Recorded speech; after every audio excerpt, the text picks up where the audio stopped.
Voice to Heal, episode 1.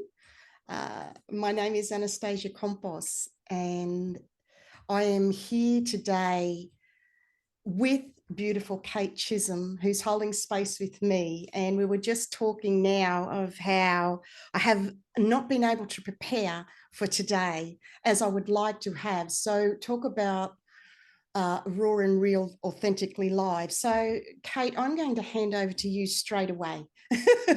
So thank you for holding space with me today. Thank you so much, beautiful Anastacia, and welcome, listeners. I would love to say that here today you're going to hear the story of a remarkable trailblazer whose life through military service and beyond, to me, exemplifies extraordinary courage and resilience. For over 3 decades, Anastacia has dedicated herself to creating pathways of healing and understanding, connecting deep human experience with higher understanding.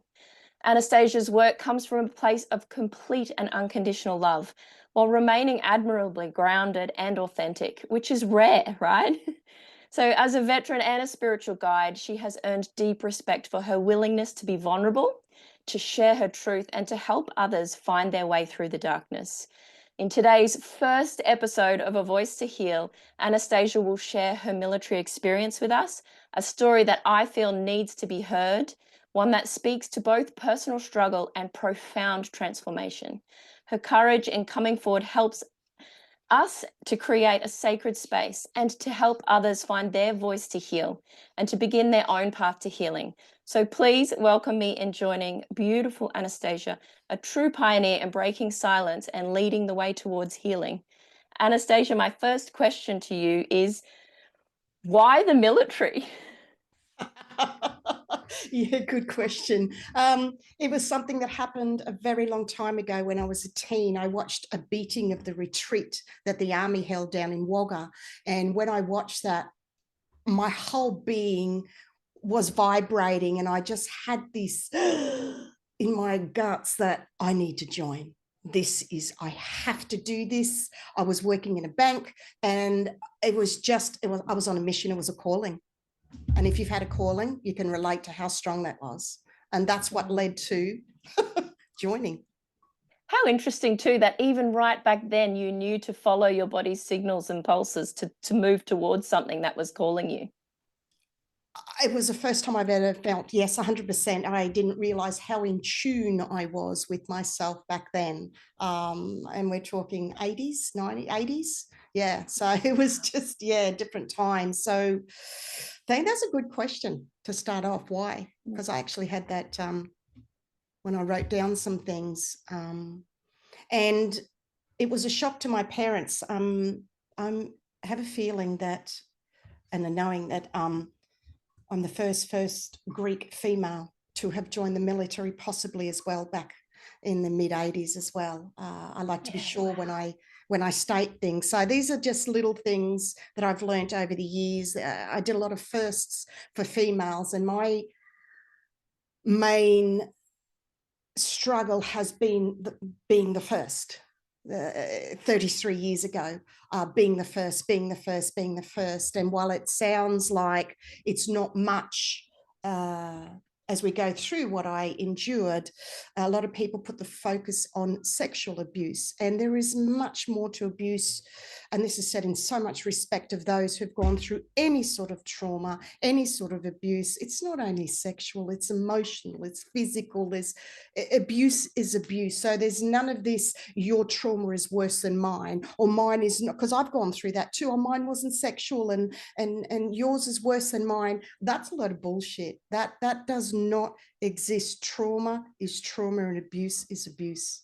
So I really want to just clear the slate for that for anyone else, because there's going to be a few beautiful guest speakers that'll be coming after me, because it was actually you, Katie, that I've actually recorded what was to be the first episode with beautiful Christina. And then you said to me, well, hang on, how about you tell your story first? And then I went, oh, really? After all this time. So I want to thank you for holding space with me. Absolutely. And I love that you've said that about that your trauma is your trauma, and there's and not to differentiate as well. It's just your story is your story. So, where would you like to start your beautiful short story and sharing with us? What's speaking to you first? Just from day one, when I actually joined, it's very interesting. I have so much to tell, and we're wondering if I'm going to continue with a part 2 or 3 from today. So we really are. There is a lot to share here. So I will just bring in bits and pieces as you asked me. So thank you again. And the abuse started from when I joined, actually. When I joined and I turned up late in Melbourne, in Australia, and I turned up late. I was a country girl that was overwhelmed by the buildings that turned up, and I turned up 20 minutes late, and I was yelled at and abused by a male person at the recruiting centre, which in hindsight, when I look back, wow, you did that to a civilian, someone very young. And so I walked the streets of Melbourne bawling my eyes out, and yet I didn't give up. I knew inside of me, I was dressed in a suit, bawling my eyes out, walking the streets of Melbourne, went into a cafe, and it was like a movie. This lady come over to me, "Are you okay?" I was just a mess. This was my hopes, my dreams, my everything. And the night before I joined, this is important, but there's a reason for everything. And it's to trust, trust, trust. I met a Greek family in a jeweler shop the night before. This is in 1985 in the city of Melbourne, that I befriended them. And then he gave me his card. So when I was yelled and abused at that time, I was in shock. And I rang this gentleman, and he said, "You ring them back and you let them know that you want to come back." So I actually did, rang recruiting from my motel room, bawling my eyes out, but I was sobbing. And I said, "I really have to join. I need to do this." They said, "Well, you can, but you have to pay next time." So, yeah, I know. So I was happy with that. So this wonderful Greek family took me in, took my suitcases, said, "Go and spend the day in Melbourne, and then we'll take you to the train station at night." And they did. Took me to the train station. And then when I got my call up to rejoin again, I actually fell asleep. And the taxi driver in my little country town had to knock on the door to wake me up. And he threw me and the bags on the train as the train was leaving. So there were so many things that didn't want me to join, but I was so determined, Kate. I was so determined. So, yeah. It I'm feels going to like you were digress so a little bit. Yeah. supported. It feels like Yes. you were so supported along the way by that family, then the taxi Yes. driver. Yes. Yes, very supported. Even when I did my training in Wagga, I ran into these are stories that a lot of people don't know. It's a little bit challenging, and I'm going to be honest and say that the reason that we're able to hold these Voice to Heal podcasts is because we're here to talk, to voice to heal. That's what the Voice to Heal means. And we're not here to bring anyone down. I'm not here to call out any names. I will say it is a little challenging talking when a lot of people that are still serving that I'll be talking about. And I don't even know if that's appropriate for me to say this live, but I am, Katie, because I'm very open, honest, raw and real. And after I was medically discharged, I know I've jumped here, the only friends I had were Vietnam veterans for years, because I was first to create legislation in all of Australia for every female in the Army, Air Force and Navy through my post-traumatic stress and abuse case. And apparently that still holds very strong for today. And it's taken a lot of guts for me to speak about this today, and others that come forward as well. Yet we need to voice, to heal, to speak and share, because the abuse is still happening, Katie. I've had females message me, rape and that sort of stuff is still happening today, people. This is very real. I'm not here to target anything. I'm here to bring awareness to what is still happening. It's much better. Katie, I am digressing a little bit here, so I'll just rein this in and just bring this back into what you asked me again. So there's going to be a lot of drifting and shifting, and I will just keep bringing it in and bringing it in and bringing it back. Yeah, I feel like what you said then was very important though, because it is about awareness, and this story is about awareness. So we would love to hear, when you very first joined and you went to Wagga, which branch of the military were you in when you did your basic training? It was called Clark Supply. It's now called Logistics. And even on my Clark Supply course, I got into mixed up with someone and I got interrogated by the police and taken off my course. I have not told anyone that. This is the first time I'm saying this. And I got mixed up with the guy and yeah, so I was, it was like the movies again, rah, rah, rah, rah. I was, you got to tell us this, that. And I just started shutting off then. You got to look back at the abuse when I joined too. So this is an accumulation and this is an indication. I didn't know what I was in for from here. So the only reason that I got through my course, my teacher, my instructor at the time actually wanted to kick me off the course for being a distraction. And the warrant officer at the time could see I was a good egg and he stuck up for me and he got me through. So, and then when I went and got posted to Amberley, I was again, had another good boss that helped look after me until the day that my boss at the time turned on me and physically threw me across the room in a way that was so violent that I recently got diagnosed for a TBI, a brain injury and functional neurological disorder just recently from this abuse assault case from 33 years ago, which has been a shock to me to have that diagnosis. I know I just jumped straight into that, Katie. So that's fine. Back then, it was the boys' club. The military in the 80s was very much a boys' club. There was what we call stick posters. There was posters, women. It was just like there was no women there before. Like this was 10 years after when I joined, where women didn't have to leave when they were pregnant or got married. So I was still in the energies of the old. It was a very rough, abusive time, not only for females, but also males. So I want to stress here that this is also about abuse with males. A lot of males were abused by other males. Sorry, what do you want to say? 100%. And I feel like as well, they're not as willing to speak up because they're, it may make them feel like they're weak. Whereas a female may Shame. not speak up, because of the shame. Actually, there's an underlying energy of both emotions being shame and guilt between both male and female. So, I love that you've started this podcast. I would love to go back to and ask if you feel safe enough to share more about perhaps the incidents around that horrible abuse story and what led up to, or what was happening within the unit. Was he abusive to others as well, or what did he feel you were presenting to him?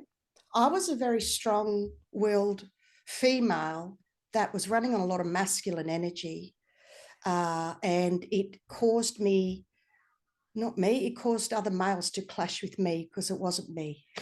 See how I was showing you, I was just being me. And I had a male co-worker say to me, you do know you threaten male egos, don't you? And I was oblivious. So I was just being me, quite powerful person, quite very, very good at what I did. And it was just a work scenario where he snapped. Something in him snapped. And after I was thrown around, I can't say much more. After the incident, if you want to know, do you want to know more actually what happened? It's after the incident, when I was lying flat on the ground after having my back and my neck and my head smashed into the concrete, I was so stunned that I went, because, and then I had a couple of workmates that saw me on the ground. I was so humiliated. I was so embarrassed, ashamed. He walked out and went, ha, ha, ha, that'll teach her. And I went to my female boss and showed her the bruises. I was living, because back then I was, we lived with a lot of people, moving houses. It was just different times. And I showed my workmates, and this is what saved me, the fact that I was brave enough to show the bruises. My female boss actually, my boss at that time, the male that did it, he actually got promoted. Oh, no. And my female boss actually, I got some tears, and that's okay. She liked him and she couldn't understand why he would do that, and she did nothing. She didn't take it anywhere. I was in so much shock, and back then there was no equal employment opportunities. I actually was one of the first equal employment opportunity officers in Rathbase Amberley. Darwin was the first, and we were the second, and I was very close with the senior non-commissioned officer back then. And when I was doing a warrant officer's job, and which I wasn't recognised for. Wasn't recognised for so many males' jobs that I was put in to clean up. It was a boys' club. They would they would get promoted. It was just, there's so much of that happened. And I'm not the only one. Okay, I'm not the only one. This happened to a lot of people.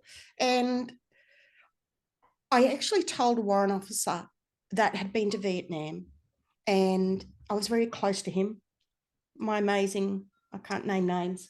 Anyway, and because we had to clear with the ombudsman and legally to be able to hold this today, and which we have clearance. And he was trying to encourage me to go to the RAF police and report this. I was shit scared. I just couldn't do it. I couldn't do it. One day I got the guts up to go to the legal officer, which was a male. I finally got the guts up. And he tore strips off me too. Oh. And he re-traumatized me. And as in the movie A Few Good Men, You Can't Handle the Truth, it was nearly exactly like that, hooking into me. And then I was just blubbering in a mess. He said, see, you wouldn't hold up in court. And he just kicked me out. Oh. So I started going downhill in a majorly big way. I was not performing well. I was struggling. The units were amalgamating. I was doing warrant officers' jobs. I just threw myself into my work to cope. And I was nominated for an Australia Day award by my boss. The big boss knocked it back because he said, no one's that good. There was just so many things that happened to me over, and it just kept pushing me into the ground,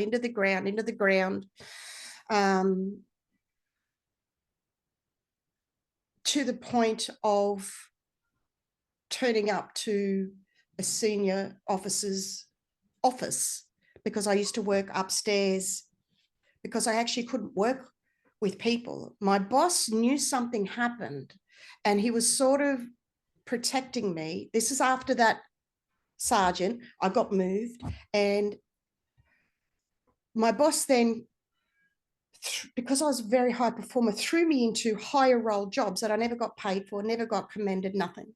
And it was very hard to see people get promoted, people get all these awards and stuff. It's not about that. And I was just shunned in a corner. And then I started going more downhill. And then I went into that senior administrator's office one day, and I said to him very quietly, I looked at him and said, I nearly didn't come into work today. And he took one look at me and swore I was a mess. And he, there and then, he either made a phone call, I can't recall, but he actually sent me home on a year's leave with pay. Unheard of, never said goodbye to anybody, shoved out the door. Well, finally, shoved out the back door, never got to say goodbye. No one knew what happened to me. To this day, people that work with me will be hearing this for the first time. I have not mentioned, because this never happened. Who gets shoved a year's with leave with pay? Unheard of. It just was very extremely rare. So he didn't do it as a place of support, as in, here, have a break and then come back refreshed. Was it out the door?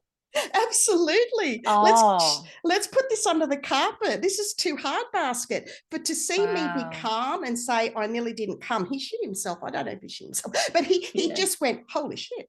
Like, this woman, that's not my nature to be like that. Because you were And performing. Yeah. 100%, I was doing such high performing jobs that I wasn't credited for, that other people Yeah. got all the credit for. And which after a while does grate on you.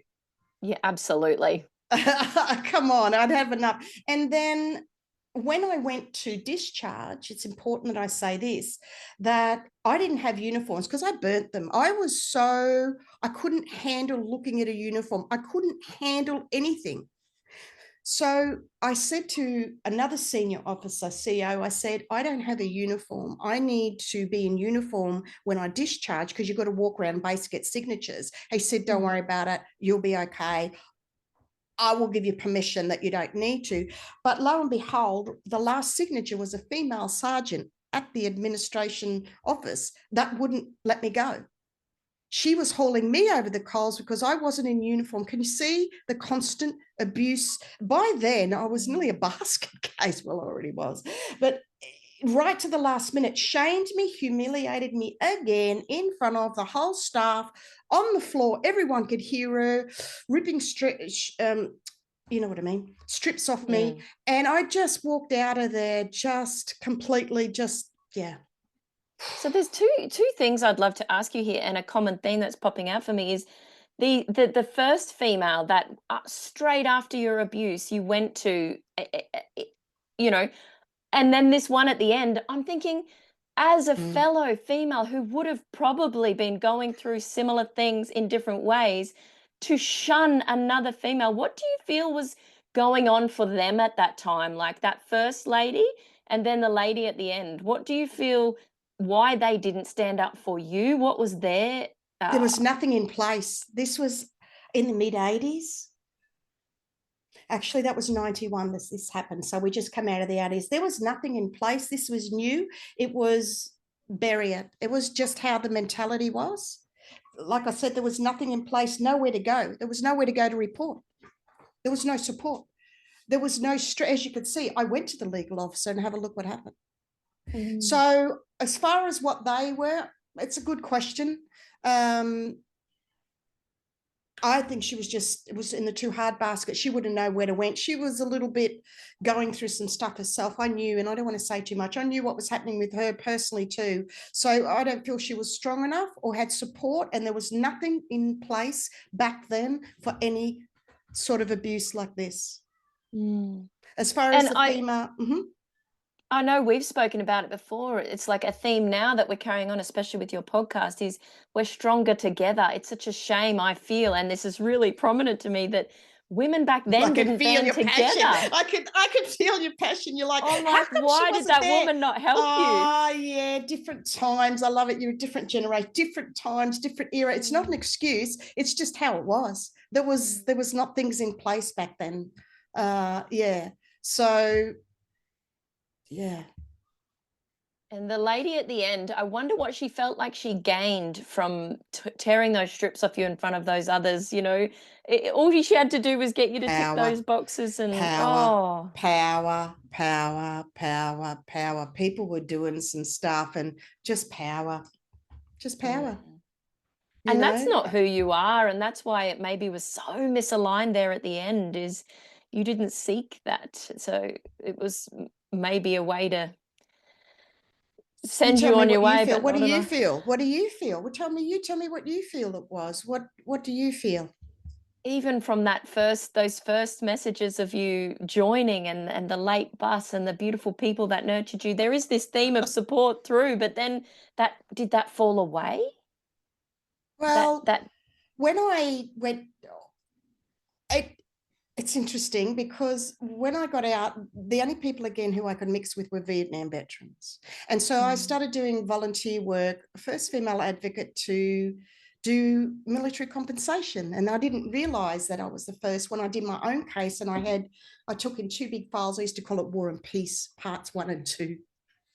And I took it into a top Brisbane solicitor, and they handed it back and they said, you know more than us. We have never done this before. This is a new act. So I do know I was the very first in Australia to have a military compensation office at a veteran support and advocacy group in Toowong, which I think is shut down now. So I had support of Vietnam veterans because I was, but I didn't go to war. And I had very much, and I was in so much fear that when I got my TPI, I was like, they're going to strip it off me. I was living in fear for so long. They were going to come and take it away. And I haven't been to war and I haven't gone through what you have. Oh, it was just a mess for years. So these amazing Vietnam vets and a couple of Korean vets were the only ones back then who knew how to handle me, because they know what it was like not to be handled with PTSD from, and I'm not comparing myself to Vietnam veterans, please. It was along those lines that no one knew. They were the only ones. So again, yes, I was held by those amazing men. And then there was the reactions from the wives, and then the bullshit started again. I'm like, really? I'm not here for this. I am just here, but that's common with a lot of females in the military, with the wives and that. We got looked at as threats, whereas to me, they were just my mates. I'm not interested in them. They're just bull-fed boys, That's how it was for me anyway. So I did have support by those Vietnam vets, and that's how I got into starting more of the listening to people. Is as part of that, Vietnam vets would come and sit in my office, and they started telling me things that happened to them they hadn't told anyone before. Oh, wow. So then things started to change. You don't even know this. Your little eyes lit up. You don't even know this. So one day, one of them told me some stuff which I actually can't repeat. And I was a bit gobsmacked. And I looked at him and I said, how come you're telling me this? And he looked at me and said, because you show that you care in your eyes. And I just, because it was very natural for me to listen and hold space, I just didn't react. It was some horrific stories. And that began the beginning of my, can I say, healing journey, for the want of a better word. That's when I knew I've got a gift. I'm really good at this, but without even thinking that or feeling I was good. I just had a knowing that I just knew, because these people were just coming and sitting in my office and revealing. It was incredible. And they just felt safe enough around you 100%. to be able to share. How beautiful. What a gift. For years, they probably haven't even told their family or shared with anyone. So they had been carrying that heavy load on their shoulders and in their hearts. Two of them did. And one of them was actually seeing a psych regularly, yet he chose me to tell of some bodies he came across in the jungle, some horrific stuff that happened to them. And I might tell you off screen later, Katie, but I have kept them in this vault here. I actually haven't told, because it distressed me for days, the visuals I got when he told me what happened. And then I was okay. So, whew, So knowing what you know now and the work that you do now, what do you feel held that with you for those couple of days? Say that again, darling. I've just, that was the first time I've told that. So I'm just taking a moment to come back in from that. Yeah, absolutely. Tell me again. So knowing what you know now and the way that you process things now as you, Anastacia, when you think back to this time you spent with these beautiful men, especially that one there, what do you feel you were doing for those couple of days with that story that he gifted you? Why it took a while to shift it? Oh, because of the shock. The horrific stuff that he saw was not good. It took me a few days for me to release the shock and the horror of this man telling me for the first time what happened to him. And did you get to see him again after that? Oh, yeah. Yeah. We were good friends. He's got grown-up kids, and I knew his wife well. We were family. They were family with me. You feel like him sharing that with you helped him to shift it and process it himself? 100%. Or start to work with it? Well, when you speak, something magical happens. You hear what's happened to you, and in a profound way, that helps you to deal with, by voicing to heal, makes it real, to then help you to release it and break through. That's the process. So when I recorded the first session with Christina, well, this is number one, she will now be number two. She even said to me afterwards how profound and life-changing it was to speak, that she was able to hold space with a group of people in uniforms after the podcast that she'd never been able to do in over 20 years. That is how powerful this is. So this Voice to Heal has come because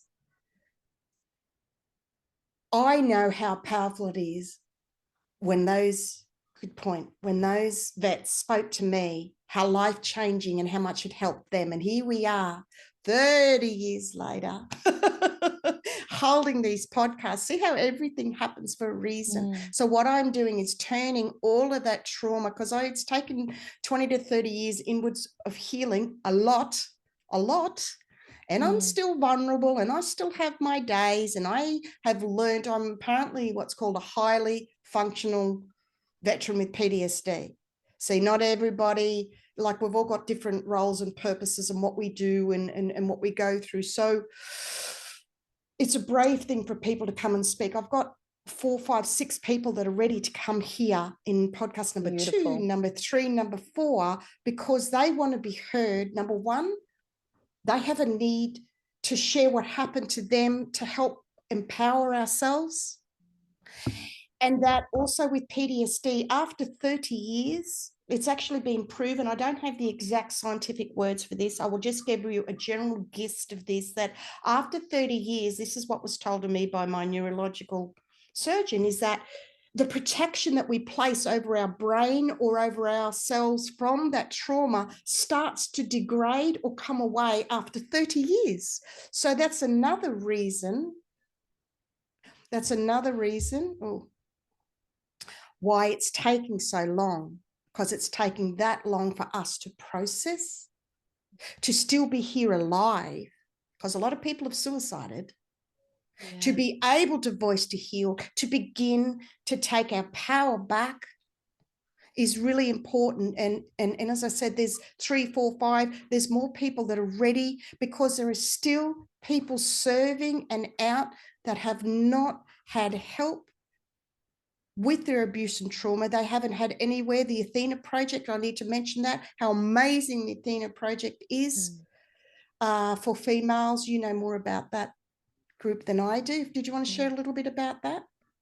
The founder of that her name is Jordan, and she's doing an amazing job to help victim survivors to voice their story, to feel heard and seen. So check it out for sure. Thank you for mentioning it. It's beautiful. Oh, yes, thank you to Jordan and everyone that's helping others. And you're also doing your Conscious Collective as well, helping people transition from the military into civilian life. What an amazing role you have, and holding space with me here today. I couldn't do this by myself today. So I just want to thank you for being you too. It's an absolute blessing and an honor. And I see here, as we have this conversation and as it unfolds, see us women now are actually all coming together. And it's not just to support other women, it's to support our beautiful men as well that have served. And in any army, navy, air force, any country, is like all of us need to share our story, just as Anastacia has here today. So powerful. Well, it's the only way things will change. If we speak up, voice up, be heard, and empower ourselves more, to help others for the future, because we were in a different time where there wasn't help, there wasn't support, and it's to let others know there is help, there is support, and you're not on your own.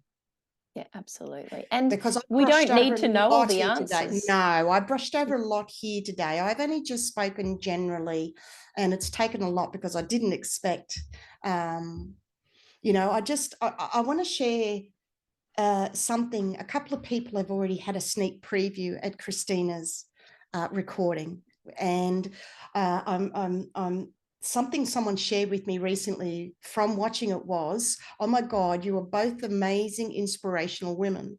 I love how Christina was slightly reserved at the start. Then as you spoke, her true self shone out. You are a gem always. I'm so excited for you. And I think this is something that is super amazing and inspirational.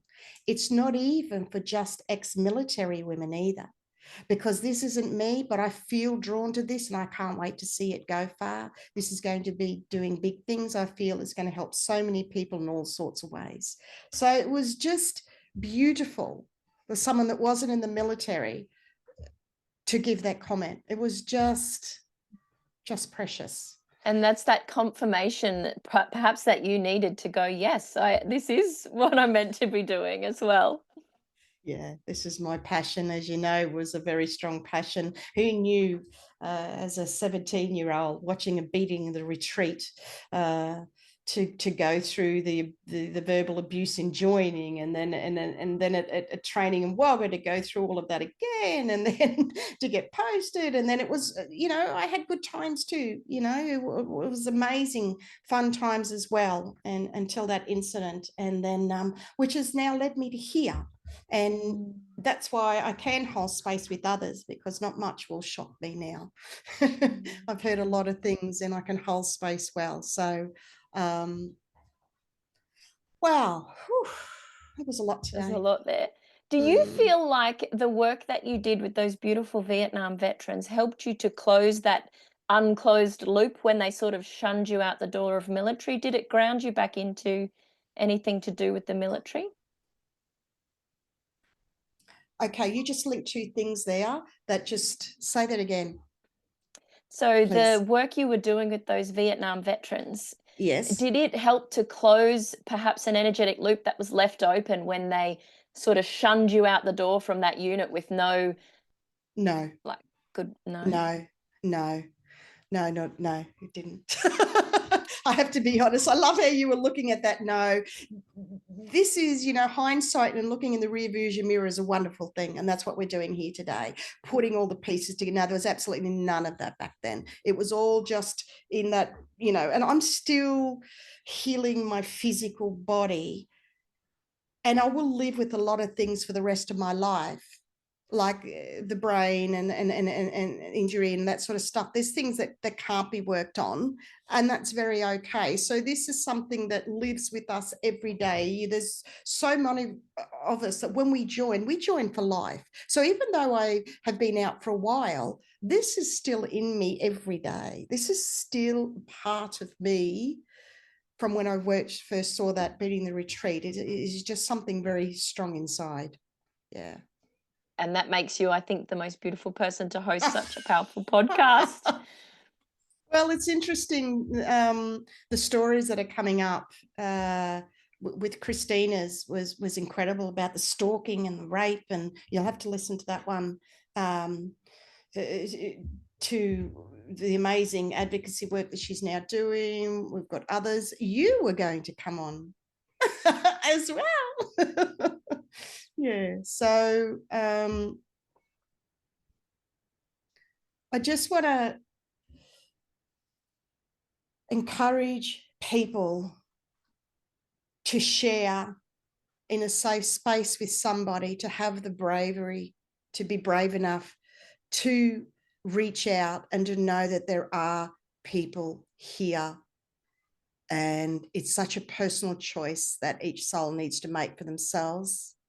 And it's time for things to change even more. And we are the beginning, because apparently this podcast is, and I find this a little challenging to say because I don't like the big noting, is the first of its kind in Australia, which is incredible. So thank you for bringing through episode 1 with me, Kate. Oh, what an absolute pleasure. Thank you so much. And what a beautiful way to bring closure to your story and to share, is to invite others to step forth and share their story and voice to heal. Boom. I just wanted to add a couple of more. I just got now, just very briefly, there was a few first in Australia also that because I don't want to make a second part 2 and part 3. We didn't know if we were going to do this in one today. And I do want to table and share that I also was the first female to march on Anzac Day with a rifle. Females weren't allowed to back then. And I turned up and I got shunned because I had breasts and I stood out of line. That was the words that I got told. And I'm like, why can't I turn up like the guys can? I was just not even in that male-female zone back then. And then a female officer said to me, you go back. She heard about this. There was one female back then. And she said, you tell him You go there and you show up and you go and do that march if that's what you want to do. I had to actually borrow men's clothes. There was not a female uniform. So I had to find pants and that. And I was like a celebrity. And I was down at the Gold Coast and people were taking photos. And the guys on the bus said, "Do you know them?" I said, "No." And they'd never seen a female marching with a rifle. And also the first female to do a guard of honor at the Shrine of Remembrance in Brisbane. That was such an honor for me to do that. And I remember looking down at all the shiny shoes of all the delegates and doing a rest on arms reverse with an SLR. They were heavy. Whoa, Big yes. heavy rifles, not as heavy as the 303s though. but yeah, doing the rest on arms reverse was a moment for me that when I was a young girl watching in my hometown of Junee, New South Wales on Anzac Day, or very young, 10 and under, watching, here we go, we thought it was 17, but it was younger, watching these soldiers with these guns. And I just, I forgot about this. And I knew, I just felt, and I knew I wanted to do that back then. Wow. And here I was in the, it would have been late 80s, it would have been 88, and being the first female to do that at the cenotaph on the Shrine of Remembrance in Brisbane was incredible too. So I actually feel quite proud. I am proud of those two things, because what people don't realise, and I want to finish off with these two, Katie, is that this mightn't sound like much in words nowadays, okay, for me to say, but what it was energetically, and to push through the male bullshit, and to go and borrow a uniform. And I had a friend, the only reason I have proof is I have a friend that I said, "Here, can you take a photo?" So I have some little crappy photos of me standing up there with, and my pants were a little bit too short. And you know, there was so much to what we're sharing here today. I want people to understand there is more to what we're sharing. We're just sharing the surface stuff. What it is underneath is a hell of a lot more that goes on emotionally, psychologically, physically, on every level with what we are sharing here today. It's very important to say that. It doesn't sound like much, but it was a big deal. Even recently doing something with Veterans Affairs, I had a legal officer say, "We're going to take your case because we haven't met someone like you. You were the very first. We want to learn off you." That was only recently, and that surprised me. That still holds true to this day, because I'm a bit embarrassed at times. I don't want to go, you know, look at me type thing. So, and that is all part of the PTSD, we know. So, and it's learning to live and function and understand yourself, and be kind and gentle on yourself. And it starts by voicing to heal. So if anyone else that's hearing this feels that they would like to step forward, the Oracle Speaks at bigpond.com. You can email me and we can go from there. What are you celebrating and cheering for? Just the whole thing. So beautiful, so needed. Thank you. No, thank you too, beautiful. And thank you to everyone for listening, hey? Big love. Thank you, everybody. And I'll be sharing more soon about when I'll be publishing Christina's episode 2. And we'll go from there with this exciting episode 1. Thank you, beautiful Kate Chisholm. And what's your podcast called? The Curious Collective. Boom. Thank you for holding space too. So much love to you and everybody listening. Thank you, everybody.